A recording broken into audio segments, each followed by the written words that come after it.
Good afternoon. I'm Jeffrey Meldon, welcoming you to Meldon Law and Friends. We've got a great show for you coming up today. I want to thank everybody for watching and listening to our show. We are on both YouTube, Facebook.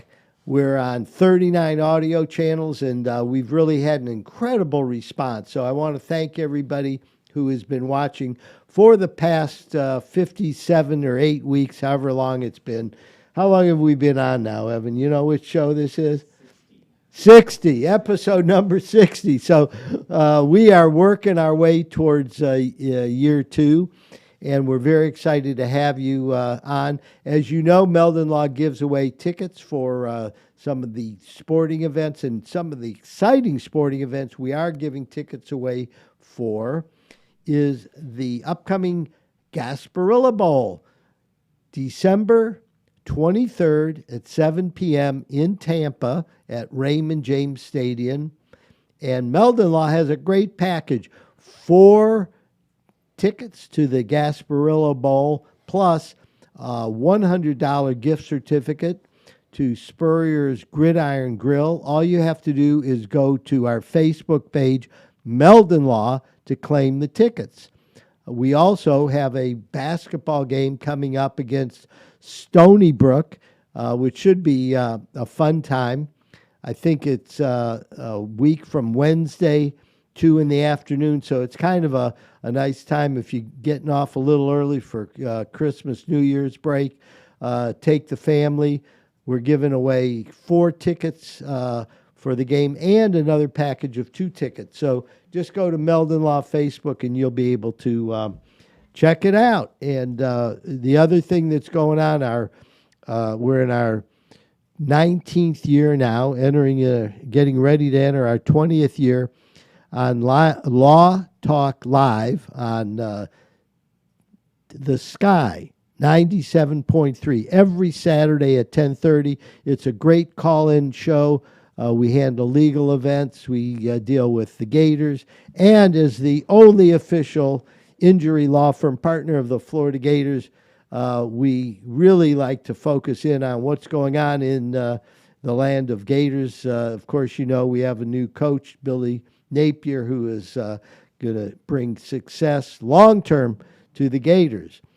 We're going to now switch to our show, and we have a very exciting show for you. Our first guest is Jay Hutto, who is an accountant. And accountants sometimes sounds like a boring profession to some people, but not to me, because I'm a business person and I love my accountant. Jay, do you get a lot of love from your clients? I do. I think I really appreciate all their love, and especially this time of year, they're showing of thanks, and we certainly appreciate them as well. So. Yeah. Tell us a little bit about James Moore and Company. That's the group that you're a partner in, correct? It is. And James Moore was founded in 1964. It was founded by a UF professor. He had MS, so he was in a wheelchair. And he was just a go-getter and started the firm in 1964, and it's been growing ever since. And where are y'all located? We have offices in Gainesville, Tallahassee, Daytona, DeLand, and last month we opened up Ocala. Wow. Well, Ocala should be a great market for you. It is. It's already taken off, and we're excited about it. Well, you probably already had some Ocala clients. We did, absolutely, and so we just added a lot more by we acquired a practice there, and so we started the ground running, and we've gotten folks already working. We had some folks that were from Ocala. And they kind of just sort of went there with the other 20 people that were already there, and it's worked out great so far.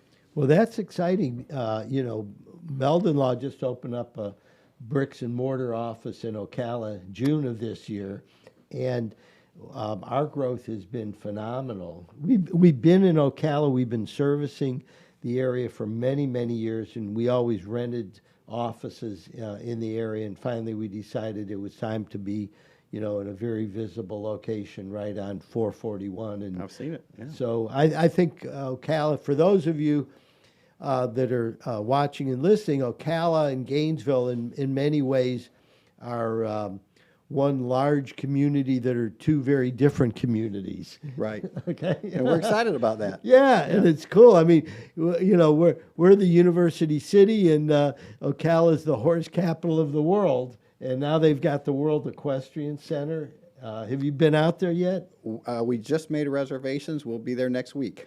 Well, Jay, you are going to be amazed.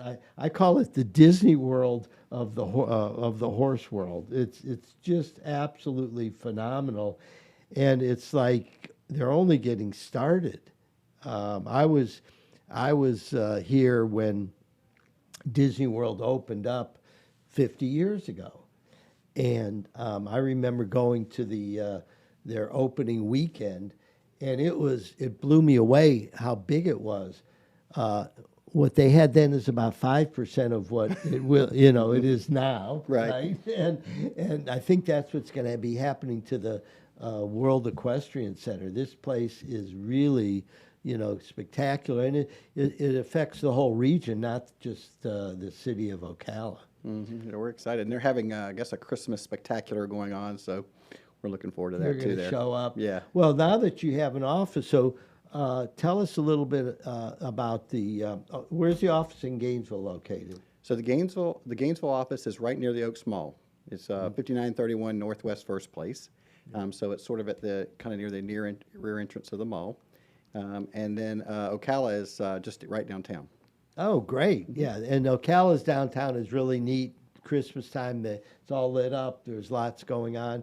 Well, I'm glad to hear that the folks in Ocala, and we have a lot of listeners and viewers that are from the Marion County area. And I'll tell you, James Moore has been around here for a long time. I moved to Gainesville in 1970, opened up my practice in 71, and you guys were around back then. Mm-hmm. And you keep kind of growing and growing and growing. So it's good to have some local people that have had long-term success. Yes, sir. I agree. When did you get Congratulations. when did you get involved with the James Moore Company? So I went to the University of Florida, and at the University of Florida they really promote what was at the time the Big Four firms. So I went to work with one of the Big Four firms in Orlando. But my wife and I had met at Gainesville High School, so we knew we were going to eventually come back. And when I kind of interviewed back in Gainesville, James Moore just sort of stood out. And the managing partner at the time was from Arthur Anderson, which is the firm I was with. Who was the managing partner? It was Keith Petaway. Oh, if you remember Keith. Sure, I do, Keith. Yeah. I've known a lot of the guys Right. at the firm. What year did you come back? So I came back January 1st of 93. Oh, wow. Okay, so you've been here, a long time. Mm-hmm. And what's the difference between the, huge Big Four firms or whatever they are now? I know things have changed. They're still the Big Four, yeah. They're still the Big Four. And a company like James Moore. Well, it was actually a good transition because since he came from Arthur Anderson as well, they had the same kind of format of our work papers where we do, financial statement audits and things of that nature. So that format was the same, and some of the same kind of principles of the importance of a review and doing all of our work and just some of those kind of core values were the same. So it was an easier transition and something that I already kind of appreciated. So that made it, good for me, good move for me. Well, why is it important for folks to have a quality accounting firm working for them as they grow their business? Well, it's good, I think, especially, having kind of a local presence because, most of my day is spent just answering questions. So having those connections, having that experience, basically with all the time and resources we put behind research and just trying to help clients both build up their business to make as much money as possible, but still pay the least taxes as possible. So that's kind of our focus. So that's what you call tax strategy. That is. So what are some things in 2021 that are different from 2020 as far as tax strategy? Well, 2021, there's a lot of differences from COVID. So with COVID, we've got a lot of things. We have the Paycheck Protection Program. We've got the Employee Retention Credit. We've got rebates or subsidies, all kinds of things that we're having to deal with. In addition to that, the IRS is about as dysfunctional as I can recall. And so we still have clients that are still waiting for their refunds that were, where the returns were filed back in March and April, that they still haven't been able to get their money yet. So This those is are very their frustrating. 2020 returns. This is their 2020 returns filed in 2021, and they are still waiting to get their refunds. Well, that's not unusual. I think one of the things I understand is that, during COVID, the IRS really became much more challenged. I won't use the word dysfunctional because Well, because if you have they're to nice. handle- They're generally very nice people that are trying to. They are. They put like enough for three people on work for three people on one person's desk and Right. tell them go get it done. Yeah, if you had to take the phone calls and call them and be on hold for 4 hours, it'd be a little different probably. But Yeah, it's, I mean, yeah, it's I odd. get it, and it's like, and I it's frustrating dealing with them. On the other hand, I can't imagine being on the other side, agree. where you work for the IRS. I agree. and you have a bunch of angry people. When you pick up the phone, the first thing That it would be says, tough. I've been waiting to talk to you for 4 hours, Right. and so anyhow, those are things that go on. Certainly during COVID, it's been more challenging. However, as far as the long term, there's a lot of local growth within the North Central Florida community, and I'm sure you have seen some of that. Well, in Ocala, I mean, it's becoming the distribution center capital of the world, it seems like, with a new distribution center, being built almost constantly. So, Yeah, but it's a- Gainesville, certainly, we have plenty of growth going on as well. Yeah, I mean, all the distribution, and I guess it's because it's near where I-75 meets the Turnpike, and it's not that far from I-10, and it's kind of Between, right. it's right, kind of almost between the two, yeah. So and you've got and it's between Jacksonville, Orlando, Tampa area. It can also go down to South Florida or up north to as far as Atlanta. So it's really a pretty efficient location, and I think that they're going to keep expanding that, and they're creating some decent paying jobs there.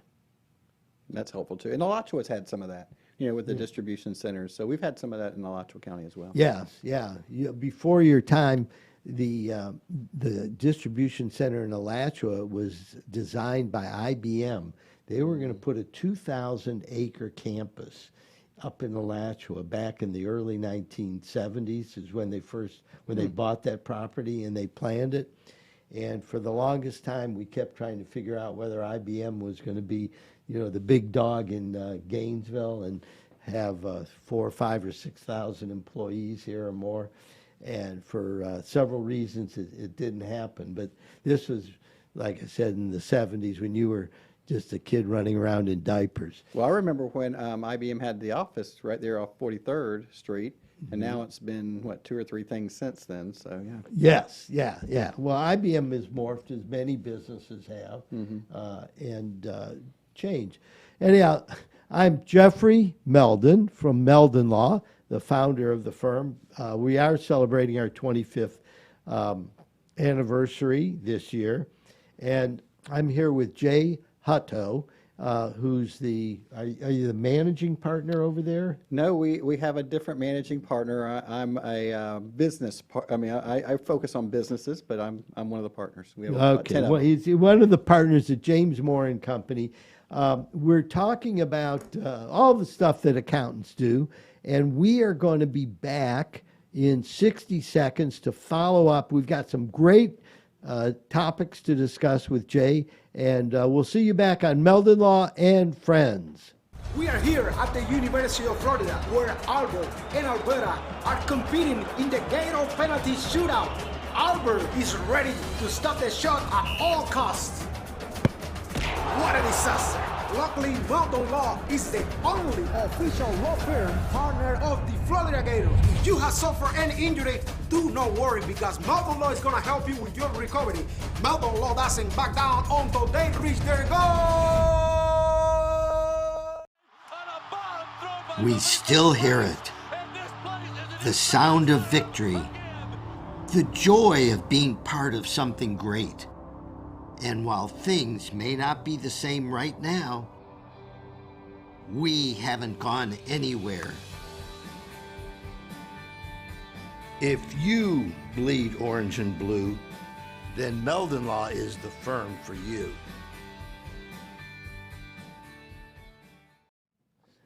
Welcome back to Meldon Law and Friends. I'm Jeffrey Meldon, and thank you for listening and watching to our show. We have Jay Hutto, who is a partner at James Moore and Company, a very well-known accounting firm, goes back to 1964. So you guys are, let's see, 57 years. Correct. Which is a long time. And they do an excellent job. I've known a lot of the accountants there over the years. I wanted to ask you, when is the right time to do tax planning? Do you do it at the beginning of the year, towards the end of the year? When do you start doing tax planning? Well, we do it year round, but certainly right now,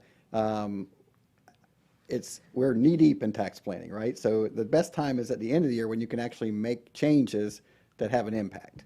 So I was in Tallahassee this morning, and I'm going to be in a different city tomorrow. So right now we're just trying to get out to clients, try to figure out where they stand and what can be done between now and the end of the year to minimize taxes and be profitable at the same time. Right. So my tax planning is always pay bills this year and recognize income next year. Right. Is that part of the tax So plan? you're a cash basis taxpayer. So you're right. You want to accelerate those deductions and kind of defer that income from coming in on a cash basis. Correct. So that's the number one strategy small businesses use. For a cash basis taxpayer, the cash basis provides you with so much control of, because you can control your expenses, and to some degree, you can control when you invoice people, when you get their payments and that type of thing. Right.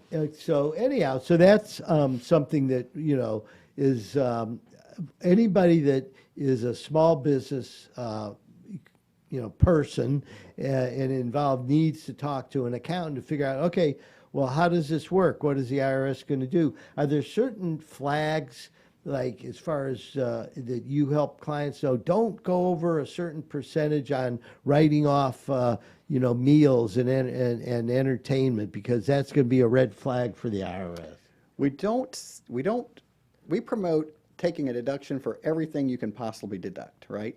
And so a big part of that is documentation, because the IRS does have some rules on your ability to deduct things, and it's about, a lot of it's around documenting and making sure you've kept, who you met with, what you were talking about for business and that type of thing. The one thing that we have experienced is planes. Now those don't happen very often, but with the economy pretty hot, we've got a couple clients that right now are evaluating purchasing planes, and the IRS is all over those. So, Planes, yeah. So for those people who are worried about that, I mean, yeah, that's a concern. So Jay, it's funny you mentioned that. 3 or 4 friends of mine that own bigger law firms than us are talking about buying planes. Yes. So what do they do? A big red flag. You get to get accelerated depreciation. Correct. So what they're excited about is the fact that we have bonus depreciation, and they can effectively deduct the whole cost of the business use of the plane in the year they buy it. However, what if they go skiing in Colorado? That is not business. So what do you do? Do you apportion that expense? You do. You would not deduct the personal percentage, and you have to keep a flight log and document all of that as well.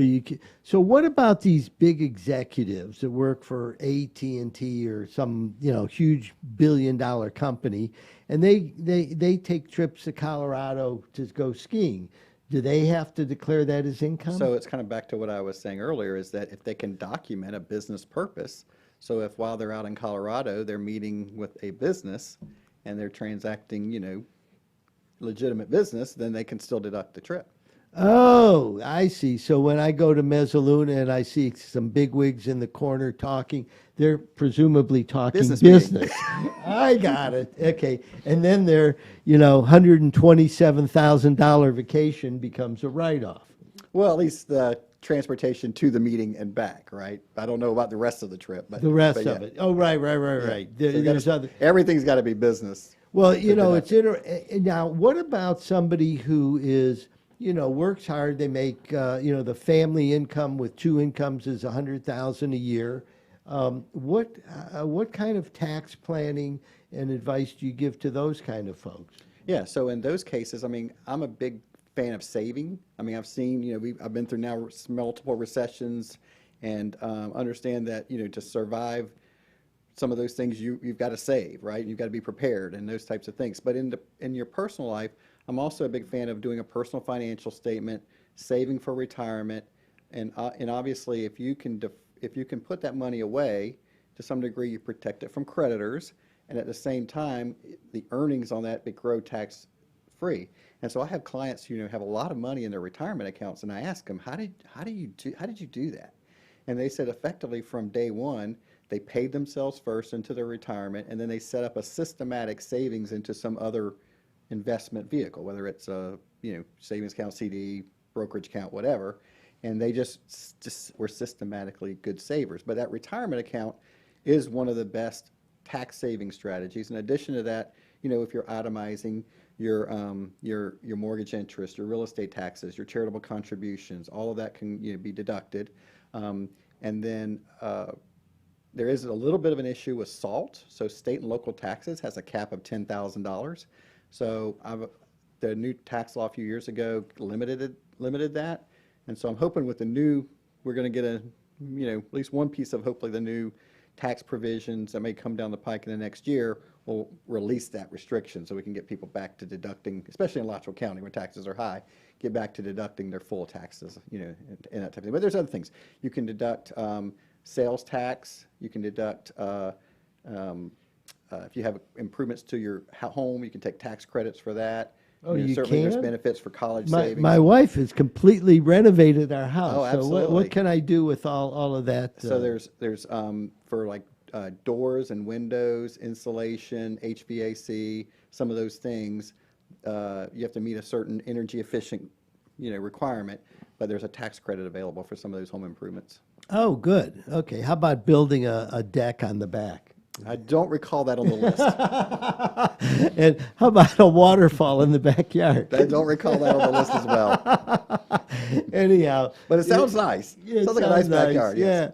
Anyhow, one of the things we do at Meldon Law is we do 3% matching retirement fund for our clients. And I tell everybody, you should take that 3% because we match it 100% in 1 year. You're guaranteed 100% return on your money. There's not too many investments better than that. I would say they need to maximize it irrespective of that, but that's just another bonus for making sure that they do at least that percent, right? Right. Yes. Yeah. I mean, they can put 10% in, Sure. and we match 3%. But on the first 3%, you take 3% of your income, and you effectively get double Yeah, it. And right. so, we've been doing that a long time for our employees. And now some of them, all of a sudden they look at their account and they go, "Wow, I have a six-figure, retirement account now, and it's growing and growing." And one of our employees said that he was putting more money away in his account. He hadn't told his wife that because she might spend some of it. So anyhow, that's kind of an inside joke. But anyhow. We are really interested in some of your other perspectives as far as what you do for growing companies that other accounting firms, small, I'll call them smaller accounting firms. You're not a big four firm. You represent people in the local area. I assume you represent a lot of small business owners and middle-sized business owners. Is that fair? Yeah, I mean, for our area, we represent small to the largest businesses that are in Alachua County in our markets, right? But some of the things that we do that are a little bit different from the traditional. I mean, the traditional accounting firm is primarily a tax shop, so they're preparing tax returns. We do accounting and auditing. We do reviews, compilations of financial statements. We do accounting and controllership services or outsourced accounting services. So effectively where we take on the accounting functions or the bookkeeping functions and some of those types of things. Oh, so you actually become their, bookkeeper / accountant and help Correct. them focus in on growing whatever business they're in. Right, right. Yeah, and just take that back office piece out of the mix so they can do what they do best, right? So we try to help them do that. We have an IT group, so anything information technology related, we have a whole group of people who help them keep their networks working and their computers secure. That's a big issue right now is cybersecurity. So we work with them on that. And then we have some new areas where we have human resources where we're helping clients, especially with COVID. We have had a lot of questions, and our human resources group has developed. Also, there's a Affordable Care Act penalty for larger companies where if they don't have health insurance, there's a penalty. And we've helped clients save almost $3.5 million in IRS penalties already with that service. And then we have data analytics, which is one of our newest but fastest growing services. So What is data analytics? data analytics is basically trying to get one software to talk to another software, right? It's getting that information. And we actually have a Fortune 50 company that we're helping right now with one of their major data analytics projects. Wow. So if you have QuickBooks, you got to make it talk to the other software Right. program? Perfect example. Like if you have a customer relationship management type software and you want to try to get that data moving, or estimation software or whatever, trying to get that data flowing back and forth between the softwares. Is QuickBooks is still a viable option for Oh, absolutely. For, mid-sized for small, I would say companies for Yeah, sure. and then once you scale up, then you start needing more complex Right. programs and stuff. Well, I'm always interested in accountants. I've actually only had one accounting firm in 45 years. That's great. Okay, and I think getting a good accountant, I have to tell you, is so important because when you come up and make a decision, you should always call your accountant before you make the transaction. My father taught me that.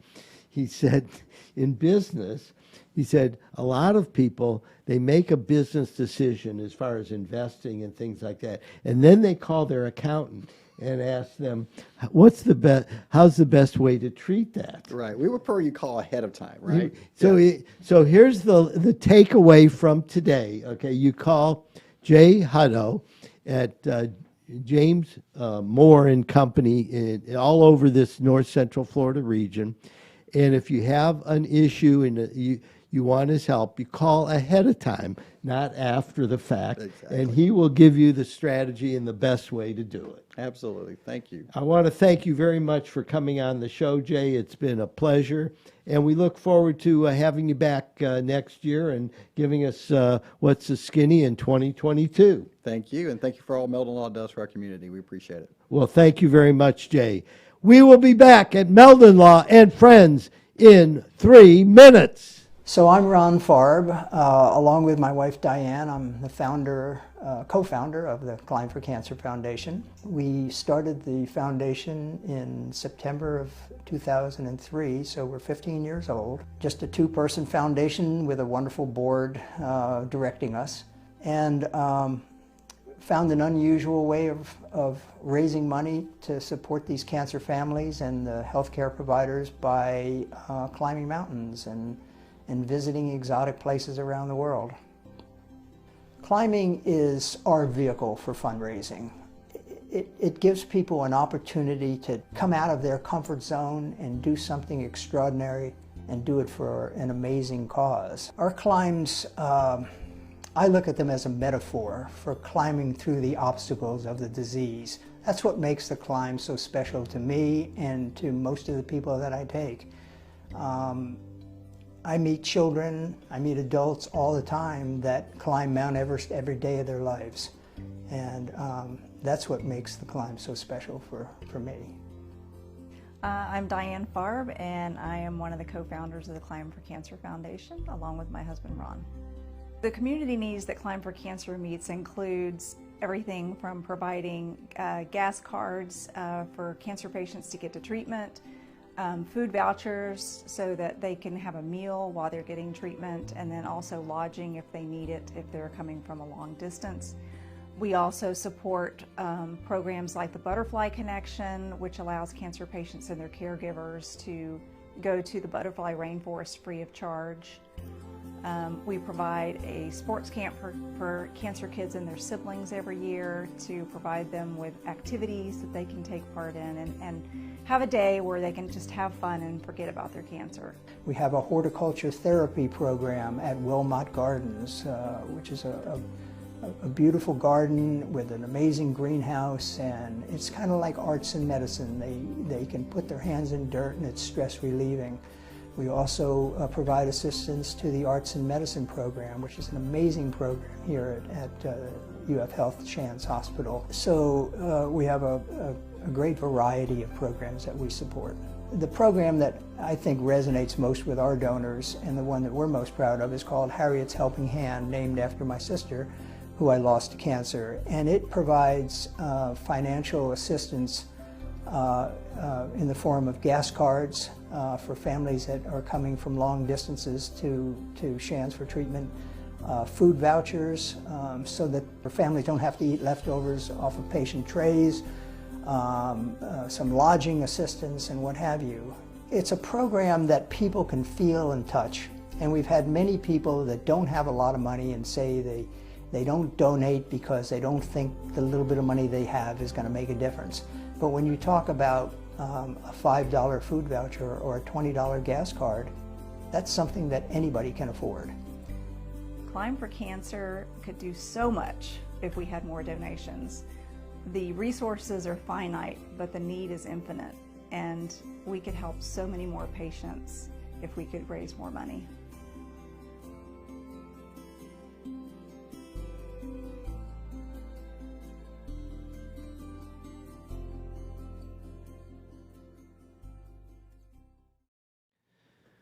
Welcome back to Meldon Law and Friends. I'm Jeffrey Meldon, founder of Meldon Law, and it's very exciting to have our next two guests here.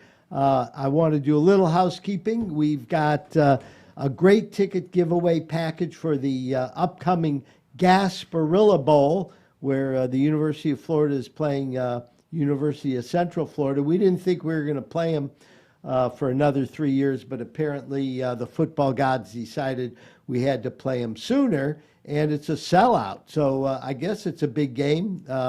We're going from Meldon Law, and we're really excited about it. So we're going to go see if the Gators can wrap up the 2021 season on a high note. Also, we have the ticket giveaway for the Gasparilla Bowl. We're giving away a package 4 tickets to the Gasparilla Bowl, plus a $100 gift certificate to Spurrier's Gridiron Grill, where we're broadcasting from. For those of you that have not been to Spurrier's Gridiron Grill in Gainesville, Florida, you are in for a treat. It's a museum and a restaurant at the same time, and both the museum and the restaurant are breathtaking. The experience here is phenomenal. It's a destination restaurant where people come from not only all over the state, but all over the country to get in here. It's really fabulous. It's open Tuesday through Sundays. So do yourself a favor, come visit Spurrier's Gridiron Grill, and you will have a great time.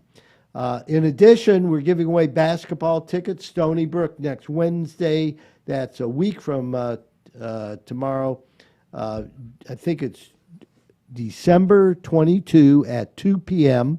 We're giving away 6 tickets, a set of 4 and a set of 2 for the Gator basketball team playing Stony Brook. So go to Meldon Law Facebook page in order to get both the football tickets and the basketball tickets. Meldon Law is the only official injury law firm partner of the Florida Gators, And because of that, we're able to score a lot of great seats, and we like to share them with the community. So please take advantage of going to the Meldon Law Facebook page and getting some free tickets. Anyhow, we are here with two very special guests, Ron Farb and Greg Schultz, who are involved with the Climb for Cancer Foundation. How are you doing today, gentlemen? Very Doing well. great. Thank you very much. Thanks Yeah. for having us, Jeffrey. So you guys are climbers, right? Well, I am. Greg has done a little bit with us, but I started climbing in 1992. No kidding. So Yes. you what inspired you to start climbing? It was a bucket list item. I went with two friends and climbed Mount Kilimanjaro for the first time. And That's in Africa? it is. It's the roof of Africa. Why do they call it the roof of Africa? Well, it's the highest point on the continent of Africa. And where is it located in Africa? It's in Tanzania. And is that towards the southern part of Africa or the middle part? It's kind of in the middle, but it's on the east coast of the continent. Okay, I got it. Yep. Okay. And what was it like for was that your first climb? It was my first climb, yes, and it's 19,340 feet, but it's non-technical. I really enjoyed it, and then in 2001 I decided to continue my quest of the 7 summits, and the rest is history.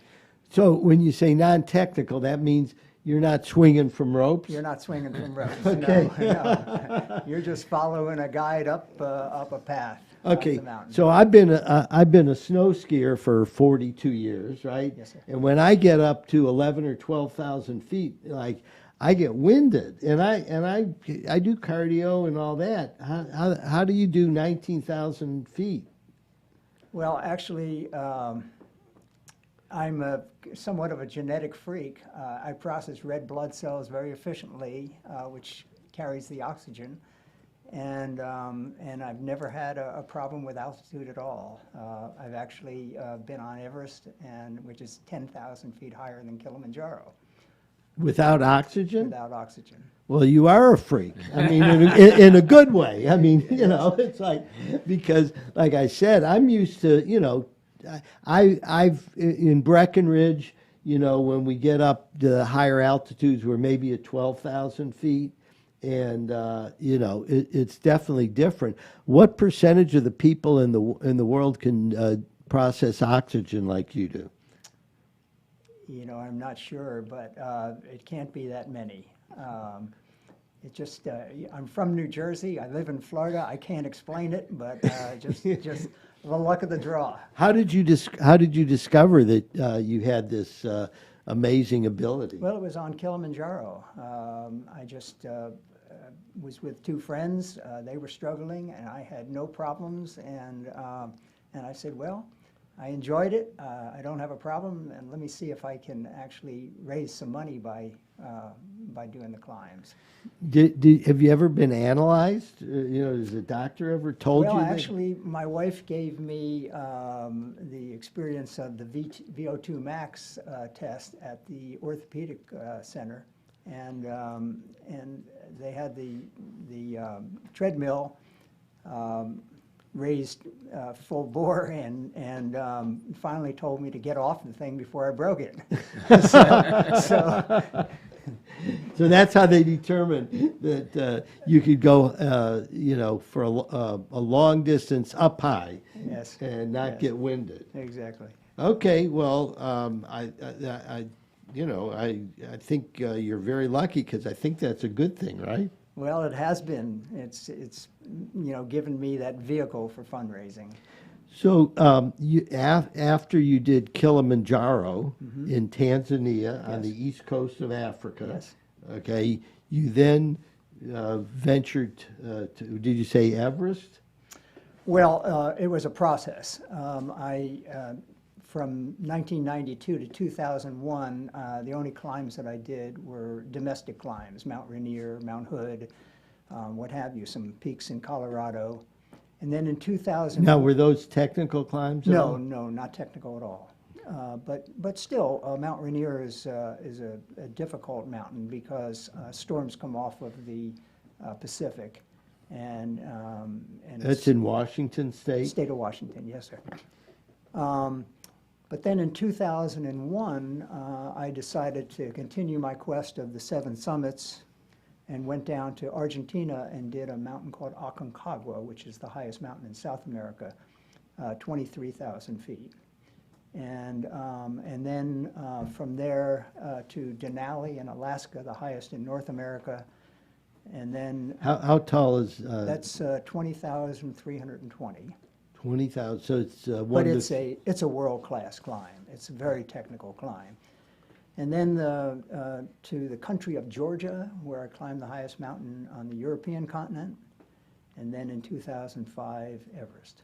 wow. What was the Everest climb like? What kind of crew did you have? Well, there were 12 of us, supported by 5 guides and 20 some odd Sherpa. And I'll never do it again. And tell me, why won't you do it again? Oh, it's very difficult.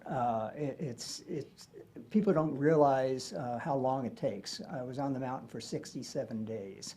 Whoa. Yeah, you're going up and down 5 times. It's all part of the acclimatization process.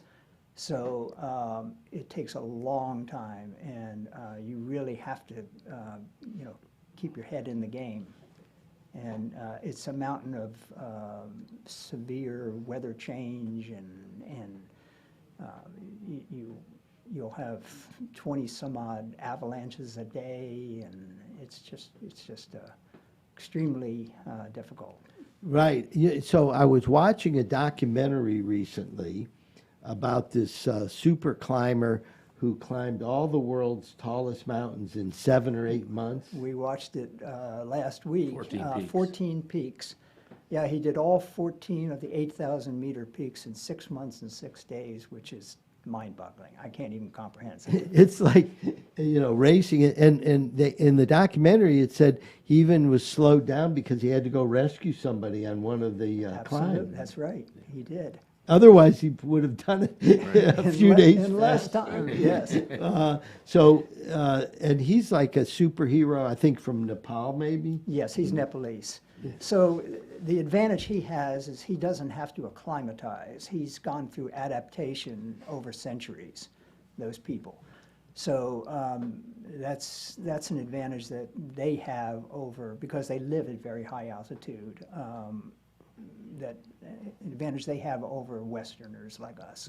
So do they use oxygen during a climb? He actually did it without oxygen. The whole climb without oxygen. That's amazing. Yes. All those climbs, 6,000 meter. So did you say 8,000 meter? 8,000. 14, 8,000 meter. 8,000 meter peaks. So that's over 25,000 feet high. Yes. So that's a big one. Oh, wow. Okay. Well, I was so intrigued when I saw the climb and the technique, and that they were very proud because I guess the crew was all from Nepal, right? They're all Nepalese. Yes. And so that was the only way they could keep up with them, because they had to be acclimated to the heights. Yes, actually, the documentary was done by Jimmy Chin, who's one of the best climbers in the world, and he's an American. But it takes somebody with the professionalism that Jimmy Chin brings to the table. So I want to kind of bring this back around. We have, the Climb for Cancer Foundation. Yes. And I'm here. We also have Greg Schultz here. I have not been purposely ignoring you, Greg. We are going to get to you No, that's very fine. soon. Ron definitely has the more interesting story, so I understand. It's proper to concentrate on Ron. Well, I wanted to get the ball rolling here. Yeah, absolutely. We've got this, maybe somewhere in your background, you have the same characteristics as the Nepalese people, right? Because you can climb all these. Well, I don't pretend to be as good as them. They're the most genetically superior people I've ever met in my life. Well, and you spent a lot of time with them, Yes, obviously. I did. Yes, I did. In all your climbs. So, how did you? Let's bring it back around to the Climb for Cancer Foundation. When did you start this? Well, I have to take you back about 30 some odd years ago. Friends of mine, Dorothy and Hamilton Jordan. Hamilton was President Carter's chief of staff. I knew I knew who Jordan or Jordan. Yeah, he pronounced it Jordan. But they were friends of mine, and they started a camp for children with cancer up in Georgia. And they asked me to come up for a week. And I spent a week with those children, and it changed my life forever. At the same time, my sister was diagnosed with cancer. And so every year I would write the personal check, and I'd volunteer the 1 week with the children, and I kept trying to find a way to raise more money. And I said, well, why don't I try to climb the rest of the 7 summits? And that's what I did. I raised money on the first 2 climbs for the American Cancer Society in Jacksonville. But Diane and I wanted more control of where the money was going to go and how it was going to be used. And we started the foundation in September of 2003. Okay, I'm going to take a break now, okay, Okay. for 60 seconds. I can't wait to hear the end of this fascinating tale and journey. I'm Jeffrey Meldon. This is Meldon Law Friends. We will be back in 60 seconds. Alberta, I understand you were witnesses to a crash. Can you tell us about the accident?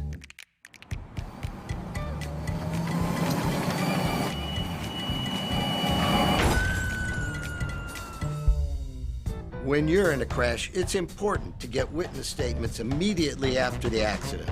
Whether you're in a car, truck, motorcycle, scooter, or even a golf cart accident, at Meldon Law, we won't back down.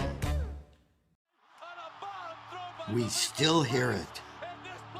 The sound of victory. The joy of being part of something great. And while things may not be the same right now, we haven't gone anywhere. If you bleed orange and blue, then Meldon Law is the firm for you.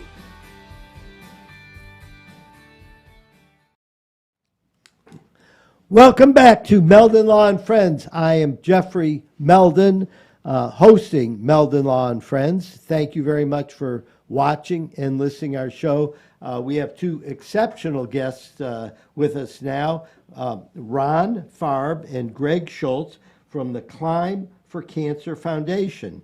So, Greg, I've kind of ignored you the first half of the show. I wanted to find out what your role is in this Climb for Cancer Foundation. Sure.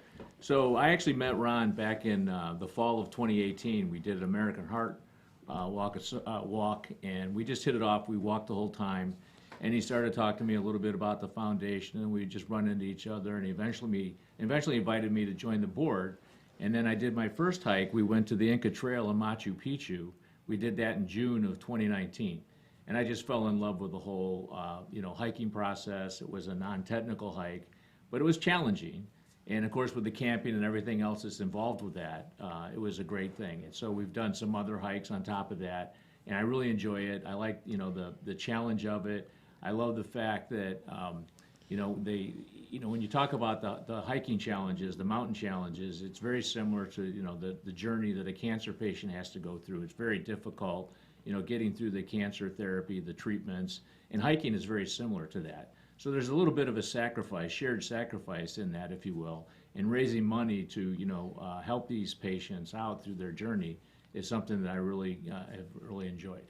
I've never heard it described that way. I think it's a very interesting perspective that just as, I go to work out 3 times a week, and at the beginning of the workout, I go, I wonder if my trainer's not going to show up. I might get a day off. But he shows up every week, and I'm there. I'm not going to give up, right? And so, it's one of the slogans that we use at Meldon Law is, won't back down. And I'm wondering what your thoughts are and how the term won't back down applies to what, the Climb for Cancer Foundation is all about, as well as other things in your life. Well, I definitely see there's a similarity between, what we're doing with the Cancer Foundation because, cancer is a very tragic disease. And you have to be strong and you have to have a lot of perseverance in order to see your way through that and hopefully come out as a survivor. And so I think that's a really important aspect of what it is that we're trying to do there. And so there's definitely similarities that don't back down and the fact that you want to, persevere. And, chemotherapy, for example, is very, destructive to the body and it takes a lot out of the patients. And to, go through that and come out of it, healthy and with a good attitude. It takes quite a bit of support that you get from the family and the community and the hospital. It's a really big thing. And go ahead. Well, I was going to ask you, what are some of the things that the Climb for Cancer Foundation helps people with going through that journey? Well, so the money we raise, for example, so there's a lot that goes to the pediatric oncology department. Because if you think about it, when a child in a family gets cancer, it's a very difficult event, right, to get through. And oftentimes a parent may need to stop working because they have to take care of their child, and that imposes a financial hardship that they hadn't expected to incur.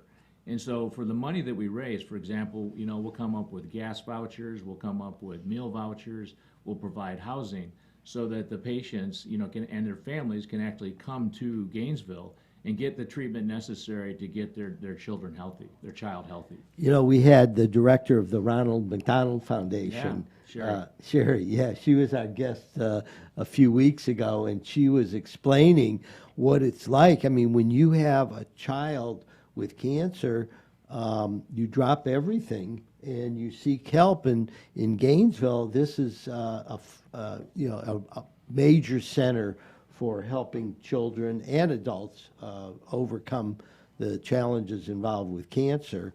So they were very instrumental, I think, early on in trying to provide some of those needs. However, they're limited and there's only so much they can do. Right. So your foundation comes in and takes care of some of the needs that people have when they're going through devastating circumstances as far as having to deal with either a child or an adult in the family with cancer. And what is your role in it on a regular basis? So I was just a board member, so we would, meet periodically throughout the year, and we'd talk about fundraising events, and I would participate in fundraising events, try to get people to join the hikes that we do, which helps raise the money that we then award at the end of our fiscal year, which is in that August-September timeframe. Well, I think I'm going out to Steamboat Springs in in March for a family vacation. So if you want me to do a hike, maybe I can raise some money for you. We'd love to. That would be great. Is it okay if I take the gondola up? We'll give you a sign. Give me a sign. We're raising money. Right. No, I'm serious. Meldon Law wants to give back to the community in a lot of different ways, and we have our Meldon Cares program, and the folks listening and watching really should embrace the groups that we bring on our Meldon Law and Friends podcast, because it's the fabric of our community, an exceptional community with a lot of folks that do incredible things most of us don't even hear about. So one of our primary goals on this program is to make everyone aware of what is going on. So, Greg, what are some of the events that you do, and what's the next one coming up? So we just did a recent event in August. We have an association with the AED students. at University of Florida, which is the Alpha Epsilon Delta organization, and we went to North Carolina, Tennessee, and Virginia. And there were 4 mountains that we climbed: Clingman's Dome, Mitchell Mountain, which is the highest mountain east of the Mississippi. And we did Grandfather Mountain and Rogers Mountain. And so they helped raise money too. And so that was a great event. It was, 7 days, a lot of camping. I could probably do without the camping and the really, really cold showers. But, again, we're raising money for a great cause. And so, some of those inconveniences that I suffer are nothing compared to the people that we're helping. So you just kind of suck it up and move on. And where are the folks coming from? Are they Florida folks or from the other states as well?